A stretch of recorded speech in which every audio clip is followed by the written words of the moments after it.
right, good morning. The fund board is reconvening. We're at the Louisiana Correctional Institute for Women. With the staff at LCIW, please introduce yourself for the record. Yes, ma'am. Kristen Thomas, warden. Carolyn P, ARDC manager. I'm acting daddy, ARDC supervisor. Okay, thank you. And we have before us Ms. Adams. Would you introduce yourself, ma'am? Tell us your name and your DOC number, please. My name is Carolyn Adams, 514364. All right, thank you. And with council, would you introduce yourself, please? My name is Jacob Rajman. I'm a student attorney at Tulane. Good morning. My name is Stanislav Moroz. I'm a supervising attorney and professor at the Tulane Law Clinic's Women's Prison Project.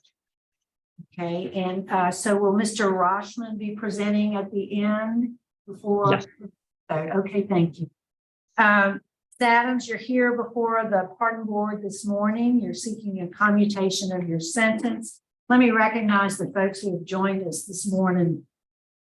We have the Parole Project. We have Ms. Brenda Washington, Daniel Dickerson. Here with us in Baton Rouge is Marie Dickerson, Maxine Jones, and Barry Stewart, Gail Smith, Herbert Jordan. There is Reverend James Alexis and Becky Conkar. Is that LCIW? Yes. Let me just read some identifying information, Ms. Adams, and I'm going to turn it over to Mrs. Jackson. Your case has been assigned to her. She'll take the lead on the interview. Then we'll hear from the folks who've indicated they'd like to speak. We'll ask for your statement at the end, and then we'll turn it over to your attorneys. Okay? You ready? Yes. Okay. Ms. Adams, your DOC number is 514364. You're here seeking a commutation of your sentence. You were sentenced in July 2005 in Lafourche Parish to a life sentence for a second-degree murder conviction. Is that information correct? Yes, ma'am. Your answer, Mrs. Jackson, please. Yes. Good morning. Good morning, Ms. Adams. Can you hear me? Yes, I can hear you. Okay. I can tell you're a little nervous today. So just relax, all right? Yes, ma'am. Relax. We'll start with some easy things, okay? How old are you? 74. And how long have you served in this case? It will be 18 years this July. So you were in your mid-50s when this crime was, is that correct? Yes, ma'am. 56, I believe. Well, first, tell us about your life. What were you doing? Who were you as a person? What was your occupation? Tell us something about who you were before this crime occurred. I was involved in my community. I volunteered at my church. So now, were you married? Excuse me? Were you married? Yes, ma'am. I lived in Raceland. I did after-school care at the Catholic school where my son was enrolled. I volunteered at the food bank at the thrift. Well, we'll get to your volunteer work. We're just trying to figure out who you are. Calm down, relax, okay? All right, I was a homemaker. okay. And then How much education had you had? high school graduate and some college. And your primary occupation was what? What had you done most of your life? My primary occupation was homemaker. But you did work outside the home? Outside of the home, You said you did aftercare. What did that mean? after school care was taking care of children until their parents came to pick them up from school. They pay you for that? Very little, but it was mostly volunteer, but because there was not a lot of pay in that. And your son was a student at the school? Yes, ma'am. And is that why you were volunteering? Well, when I started volunteering, he had graduated from that school and gone to high school, but I continued to volunteer the after-school care program. How many children do you have? I have one son. Now, tell us about this offense. Tell us what happened and how you came to commit this crime. Could you repeat the question? Tell me about the crime itself. What happened? How did you come to commit the murder of the victim in this case? I had spent the day, July 4th, with Charles Armand at his home. And Were you in an intimate relationship with Mr. Armand? yes, ma'am. How long had that relationship lasted? Maybe 2 years. No, What happened? You were at his house and then what happened? we rode around, went to the park, went to a movie, and then it was time for me to leave and go home. So he said that he would follow me part of the way home. And so he was following me. And at one point, he signaled me that he was going to take the lead. And so I was following him. He turned down this dark road and then turned off the road into an area where it was pitch black. So I turned in, but instead of driving into the area, I maneuvered my car to be heading out and towards the front of the area.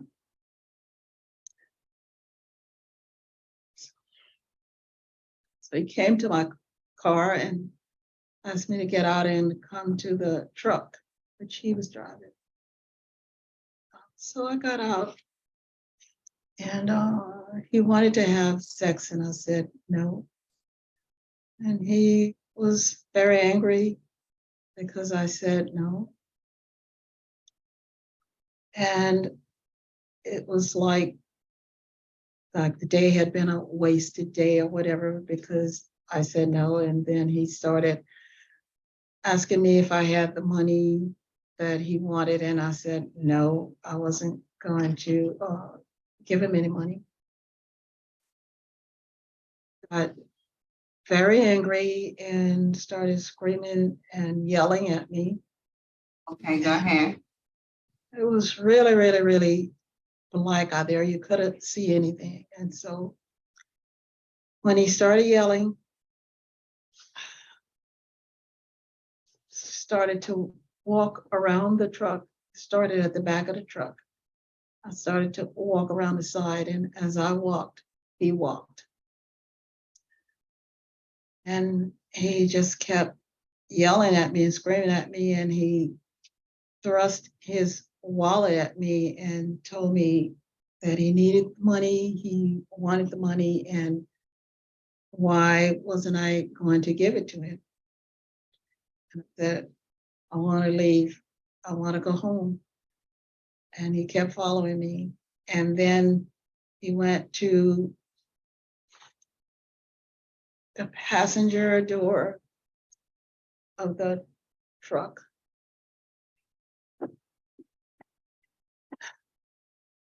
I could hear the glove box open with a click. And I knew he had a gun in there, and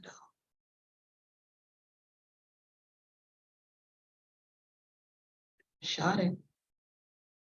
How did you end up with a gun?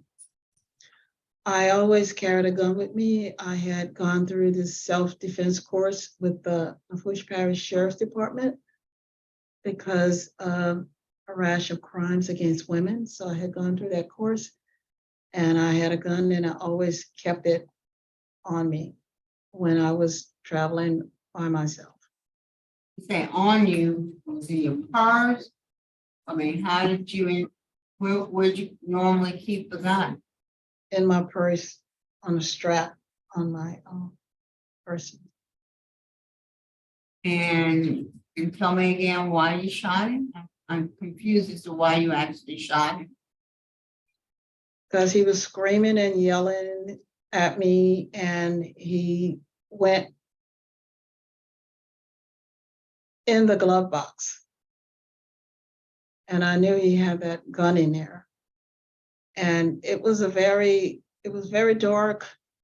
It was very scary. And he was very irate and screaming at Well, me. somewhere in your application, for all everything that I read, one of the things that happened is that he was threatening to reveal your affair with him to your husband. Yes, Yeah. and yes, ma'am, and that was kind of strange because my husband already knew. And it was very strange that he would say that because my husband already knew, because he would call my house, and my husband already knew. And at that time, my husband was not living, we were not living together. So what did you do after you shot Mr. Armand? What did you do after you shot Mr. Armand?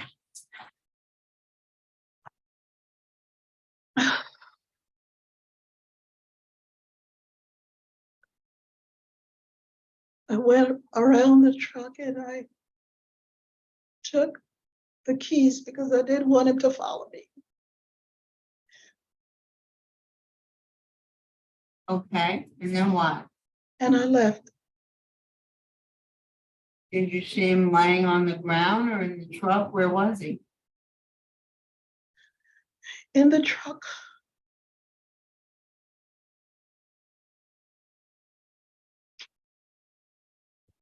So I'm a little bit confused, but we're gonna go on.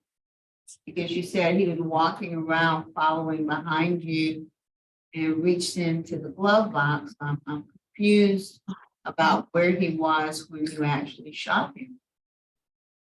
He was halfway inside of the truck in the glove box. He was halfway inside of the truck. And inside. All right, you do have opposition from the DA, the sheriff's office, as well as the victim's son. However, the victim's sister is not opposed to your release.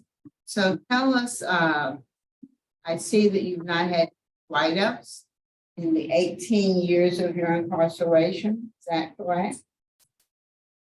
Yes, ma'am. And you've gone for a number of programs. You have an associate's degree in Christian ministry. You are a peer minister. You are a hospice facilitator. What do you do as a hospice facilitator? It's not a hospice facilitator. I do ministry rounds in the infirmary where I visit the sick or people who are unable to be on the compound. And also to the people in lockdown. So I do ministry rounds in lockdown and people in the infirmary. Are you a tutor or a facilitator for any programs? I am a certified academic tutor with the reentry court program. And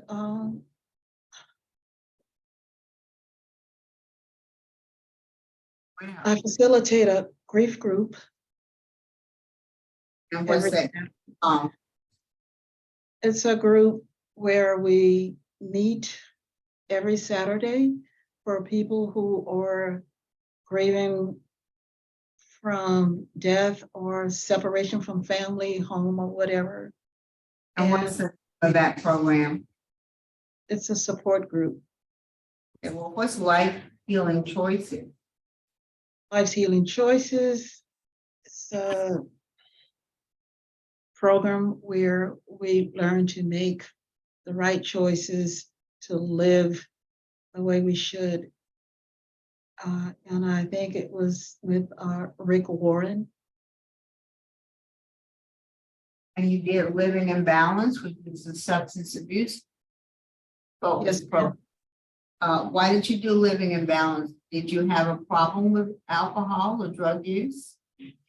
I did Living in Balance because the women who come into the reentry workforce program have drug and alcohol problems. And so it helped me to help the women, to mentor to them in the program.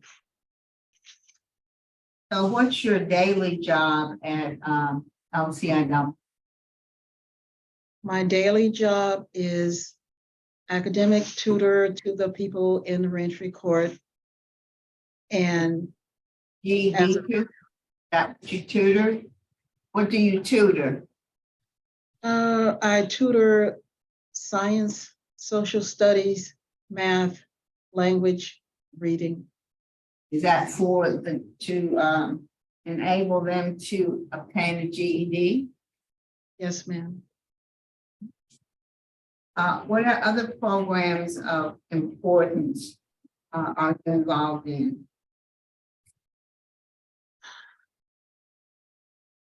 That serve or benefit others? I'm a member of Kairos, and we have weekly prayer and share meetings. But my most, I guess the most prominent thing that I do is every Saturday with the grief group. How long have you been doing that? Since 2008. And why is that important to you to do that?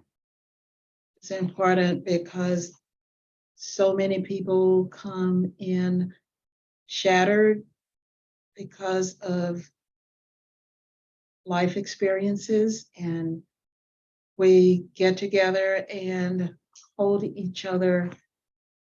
We call it holding each other in a circle, and it's a lot of listening to what people have to say, because a lot of times people just need someone to just hear them. And so it's very important because people share their innermost feelings and what they're feeling. We never try to interfere with that and allow people to express how they're really feeling, and it's sort of healing and therapeutic. And you receive training to conduct these sessions? Yes.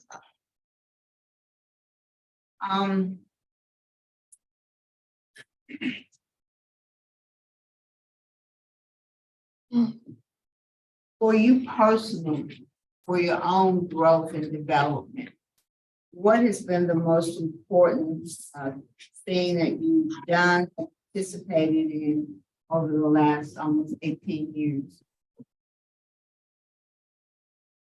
That focused on you and how you came to be in this situation. What's been most helpful for you personally? The most helpful thing for me has been a grief group. Also, Carol's, the prayer and share. And but the most important thing to me has been the grief group, and then also interacting with the reentry court program because of the problems that the people have. A lot of How has that helped you personally? I understand how it helped others, but how has those things helped you personally? I am currently taking a course. It's called Victim Impact, Listen and Learn. That's just begun here within the last month. That is helping me tremendously because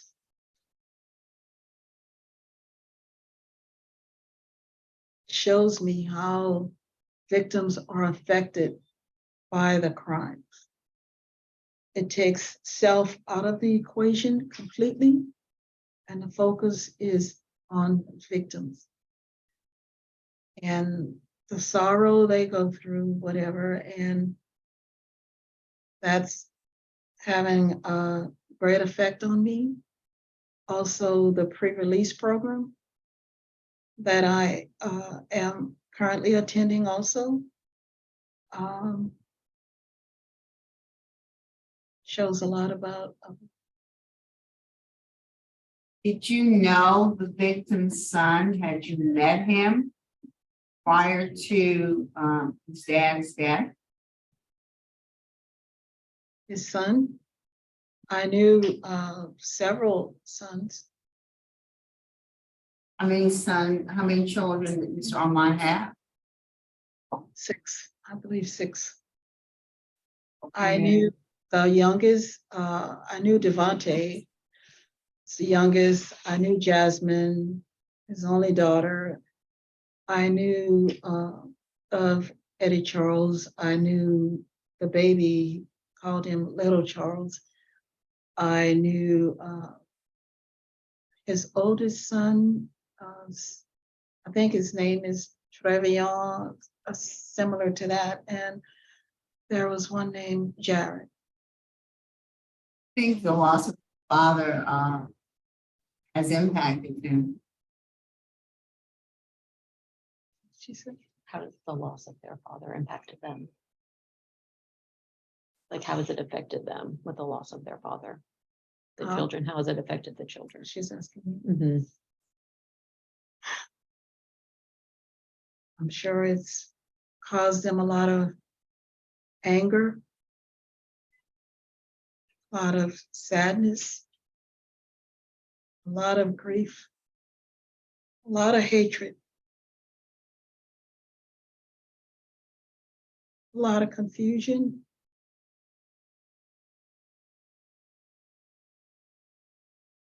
A lot of missed moments.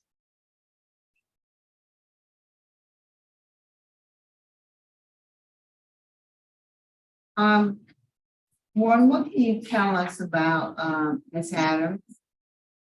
I know she's extremely nervous, but like you had mentioned, it's quite an accomplishment not to have received any disciplinary write-ups since she has been here.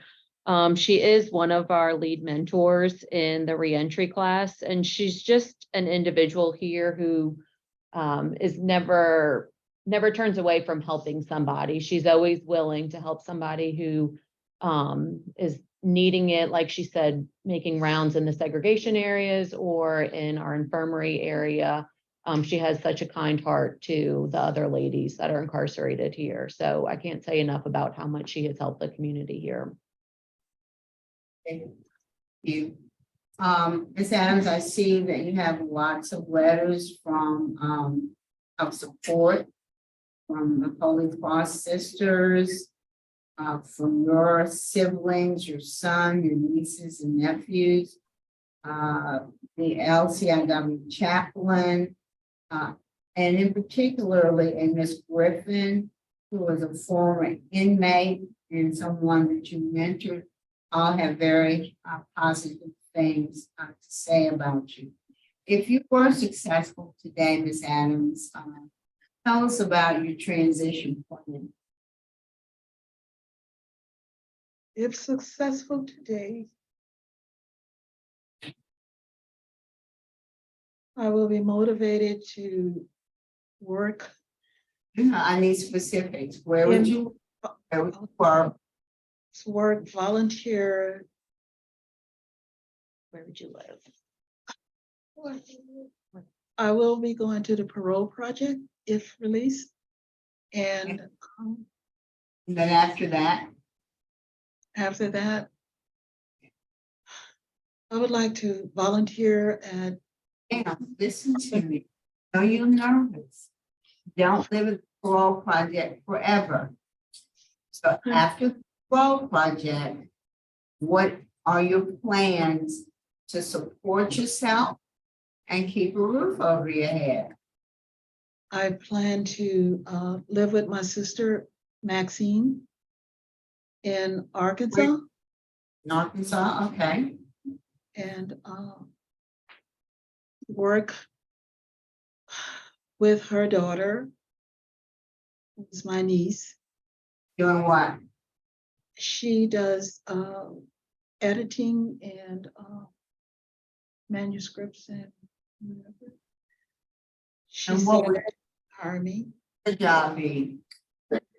Job would be basically editing manuscripts, as far as I know.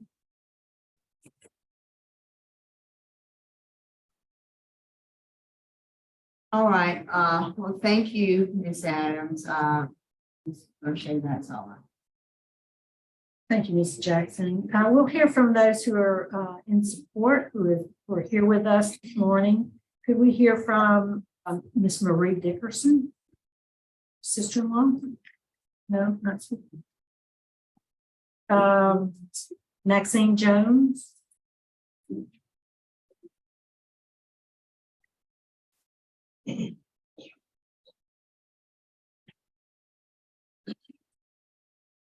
Honorable members of the board, my name is Maxine Jones, and I'm here to speak on behalf of my sister Carolyn A. As I thought about what was pertinent for me regarding my sister, I found my thoughts going back to our childhood.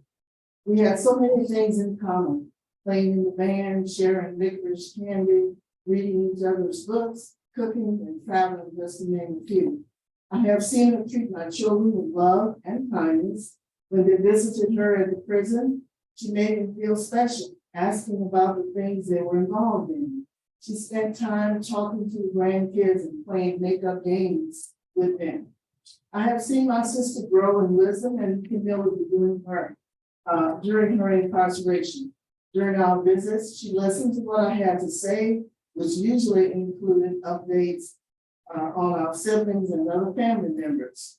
She sent messages of encouragement back to them through me to always do and be their best, pursuing excellence in every situation. If it is worth doing, it is worth doing right. We talked about the coursework she was taking for a degree. We celebrated missed birthdays, purchasing Louis Dewey cake and a solar juice from the facility. My husband and I visited Carol several times over the years. After his passing, she called and emailed me several times to encourage me to get out of the house and not to be alone. She shared my grief. My first visit without him was special as we laughed and we reminisced about our times together. Carol has a heart for the women she mentors in the reentry program. She wants to see them survive and strive and thrive during incarceration. She knows that reentry is a challenging process, one that requires hard work and a community of family support. Carol is ready to do the work necessary to be successful and has a lot of support in our family. After completing the Louisiana Parole Project program, my home is open to her. She has my full support and the full support of other family members that are watching this hearing on YouTube today, including her sisters, her nieces, her nephew, and her son. Carol is a kind-hearted, generous, caring, trustworthy, and loving person. Her strength amazes me. Over the years, my children and grandchildren have prayed for her. I want them to experience in person the joy and laughter she brings to any situation. to learn from her, to cook with her, to walk and talk with her, to hug and touch. That is what life is about, fulfilling our God-given purpose to be a blessing to others. I'm grateful for this opportunity to speak with you. Blessings. Thank you. Mr. Barry Stewart. Well. Okay, we'll hear from the Parole Project. Mr. Myers. Yes, good morning.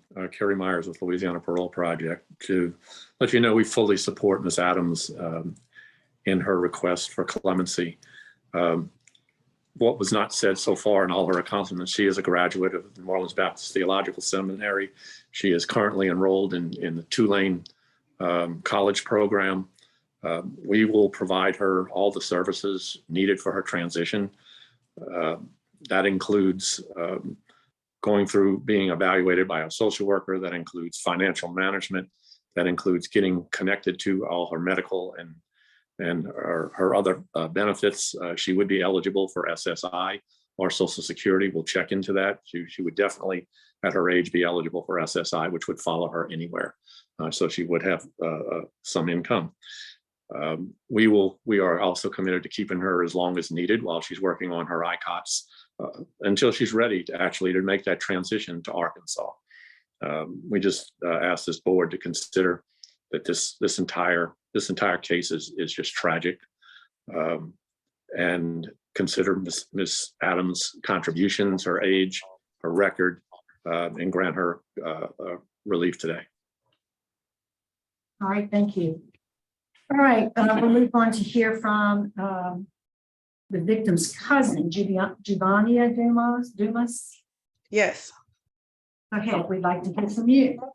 yeah. So my vote is no today. She took his life selfishly without regard for the long-term consequences of those actions. And as a result of her crime, my family has endured the effects of that loss. She took a "if I can't have him, no one else can" approach. And because of this, we won't ever get to see him again. This was no accident. He was no threat to her at any time.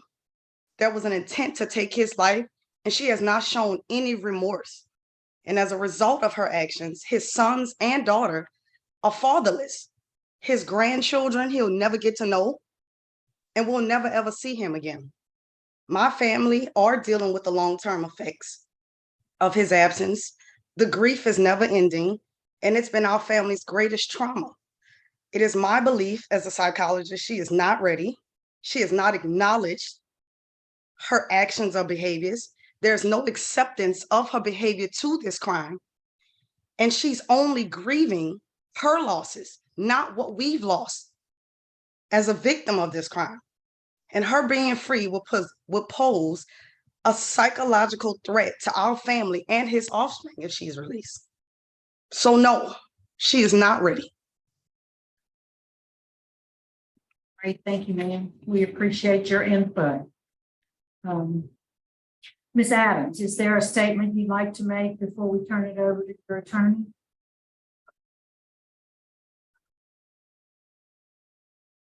I would like to say there are no words that I can humanly summon to express the depth of my sorrow for what happened, for what I did. There are no words to express those feelings, except I'm sorry. And that doesn't really cover a lot, but it's the only words that I know. I'm sorry. Doesn't take away the sting or anything, but those are the only words that I know. Say, I'm sorry. Ma'am, thank you. Mr. Roshman? Excuse me, Board Member Renata, we had Ms. Donna Diaz who was going to make a statement, and I'm sorry, I don't know if we had her name put down at the beginning. Would it be possible for her to make a statement in support before we move to Mr. Roshman? Sure. Yes. Briefly. Thank you.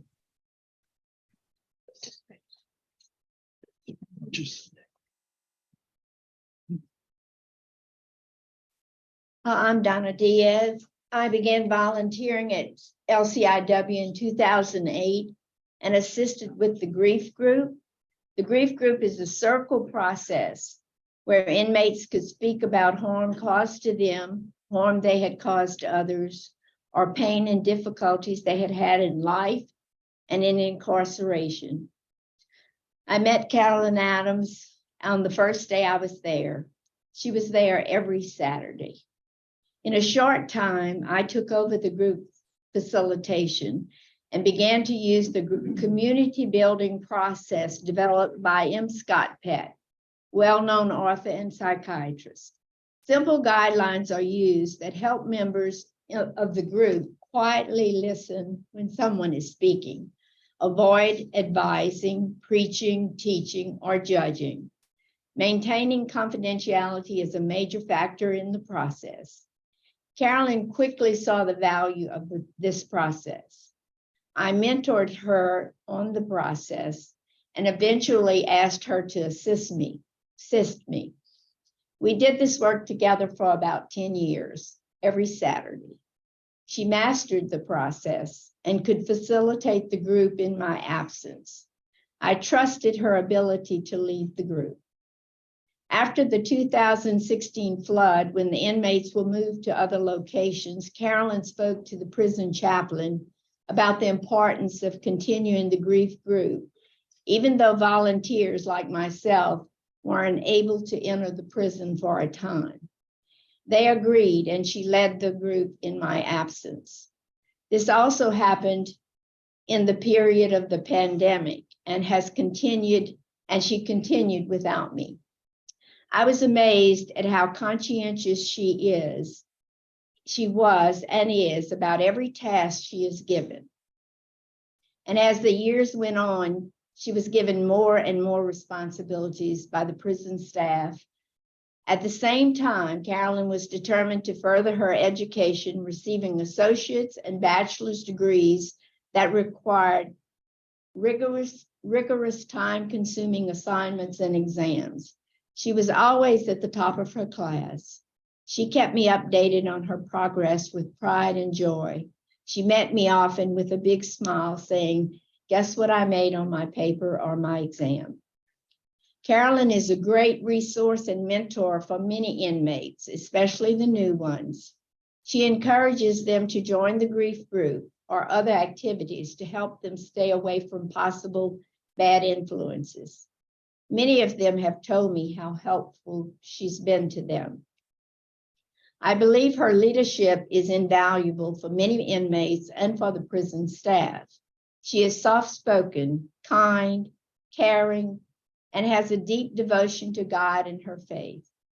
Ms. Diaz, excuse me, Ms. Diaz, I'm sorry. We have a 3-minute rule, so could you wrap it up for us, please? Yeah, I have one sentence. Okay. If Carolyn Adams is able to be released, I believe she will be a valuable asset to her community, church, and society. Thank you for letting me speak. Thank you. Mr. Ross. Yes, thank you. Good morning.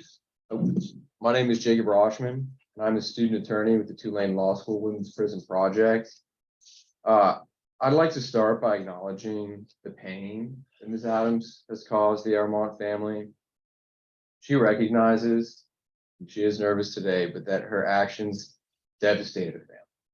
That there's absolutely nothing she can do or say to change that. She spent the last 17 years of her life processing the consequences of these actions. In turn, she has worked hard to be a positive presence to the people in her community, people and her family members. Since coming to prison, Ms. Adams has dedicated herself to her education, to the education of the women around her, to enhancing Catholic life at LCIW, and supporting other women during times of hardship by facilitating a grief group and organizing memorial services. She's 74 years old, has a perfect disciplinary record, and outside of this offense has no criminal record, not even a traffic ticket. Ms. Adams' commitment to growth is evident from her educational accomplishments. She graduated at the top of her class from the New Orleans Baptist Seminary and is currently a straight A student at Tulane University's College and Prison program, with an invitation to continue the program in the free world if released. Her professor, Dr. Burns, wrote in a letter of support that Ms. Adams' essay was, quote, the strongest and most memorable essay that she has ever received from either an LCIW or a traditional student.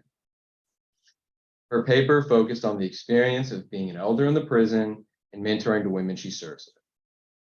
Through Ms. Adams' dedication to Catholic life, she's helped provide spiritual guidance and support to women grappling with remorse, guilt, trauma, and loss. She's a peer minister, goes to multiple Bible studies each week, and is a committed member of Cairo's prison ministry. Chaplain Sharkey wrote that during the 2016 flood and during the COVID pandemic, when volunteers were not allowed in the prison, that Ms. Adams was, quote, the primary instrument of the Lord to keep Catholic faith alive at LCIW. Ms. Adams' support for other incarcerated women is evident from her work in facilitating the grief group and organizing memorial services for women who have passed in prison. You've already heard from Ms. Diaz about Ms. Adams' leadership role in the grief group, but Ms. Adams also cares deeply about bringing dignity to women who die behind prison walls by organizing their memorial services. In fact, last year, for New Orleans native, Ms. Adams was granted permission to organize a second line, got all the women together, and they waved tissues around and marched and to celebrate her life. If given another chance, Ms. Adams is uniquely equipped to reenter society due to her work as a mentor and a GED tutor for the women in the reentry court program. She's trusted by the prison to help other women reenter back into society because of her patience and intelligence. And she has gained a unique insight into the reentry process that would serve her well if released. Ms. Adams would also have the support of the Parole Project and her loving family.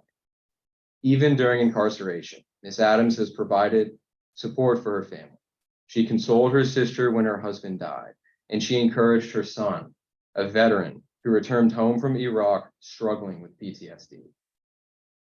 Ms. Adams' family has felt the love she has shown them throughout her life and will be there for her if released. Just quickly, I'd like to address a couple concerns that the board had noted, that Mr. Armand was found on the passenger seat with the door open, and the police have found the glove box open with the gun in the glove box still there. And at the time of their relationship with Mr. Armand, Ms. Adams' husband did testify at trial that he was aware of the relationship, and so that Mr. Armand's threats there. And that's it. Over the past 17 years and into her mid-70s, Ms. Adams has grown. She's grown in her education. She's grown to more fully understand the consequences of her actions. And she has grown by helping those at LCIW who need her, all without ever getting a single write-up. She's a straight A college student, reentry court mentor, and has kept both the grief group and the Catholic community alive at LCIW during difficult times. Because of Ms. Adams' lack of criminal record besides this offense, her demonstrated rehabilitation, her perfect disciplinary record, and her age, we respectfully ask that the board recommend Ms. Adams a commutation of her sentence to credit for time served. Thank you again for your time and consideration. Thank you. Well done. I think we are prepared to vote. Mr. Jackson will be voting first. Ms. Adams,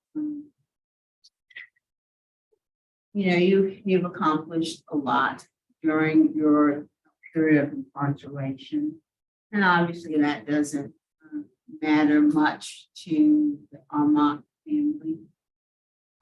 Their grief is very real.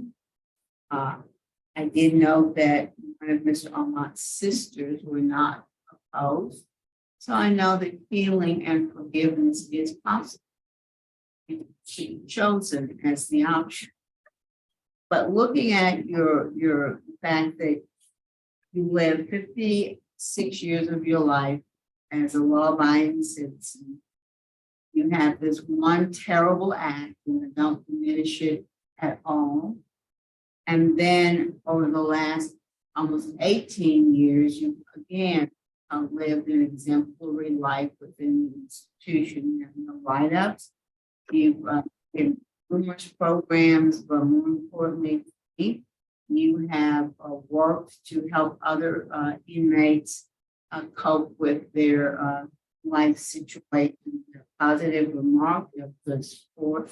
So my vote today would be to grant a commutation of sentence 45 years with a mental disability. Thank you, Mr. Rushing. Thank you, Madam Chairman. Good morning, Ms. Adams. How are you? Ms. Adams, it's time for you to relax. Sit back and just relax, okay? Ms. Adams, as a board member for the last 7.5 years, I have guidelines. And I stick by those guidelines 99 and 9/10% of the time. But Ms. Adams, you're truly an exception to the guidelines that I go by. As Ms. Jackson said, you were 56 years old when you committed this crime. This is the only criminal act in your lifetime.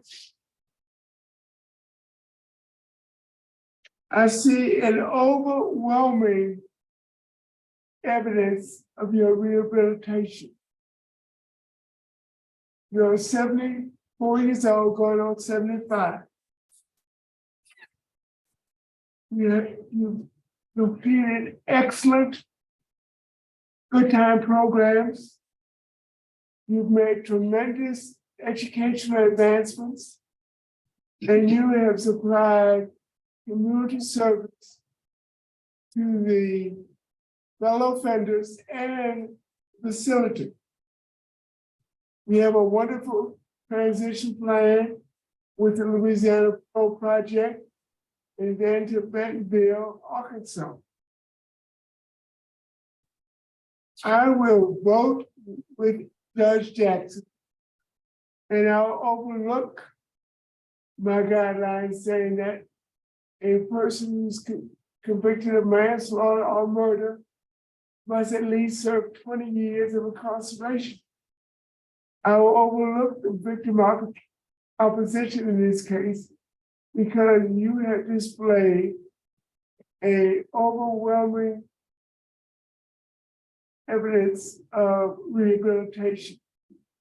You're not a danger to society. I think maybe you will be a positive influence on society if and when you release. So my vote is the same. To commute to 45 years with immediate parole eligibility. Good luck. Mr. Rushing, Mr. Mirabella. Thank you, Madam Chairman.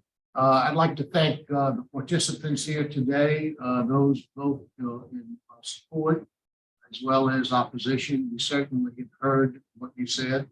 Mr. Roshman, I want to thank you for an excellent presentation. Very good job. Ms. Adams, I agree with everything that Judge Jackson said, as well as Mr. Roche. My vote likewise would be to commute your sentence 45 years with parole eligibility. Good luck to you. And Mr. Freeman.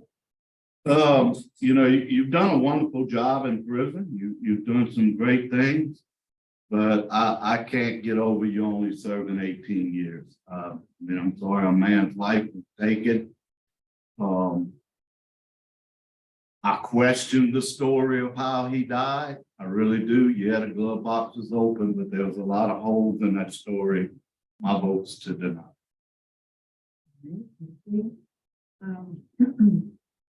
Ms. Adams, I am impressed with your record, the service that you provide to others and have done. My vote today would be also to commute your sentence to 45 years with immediate parole eligibility.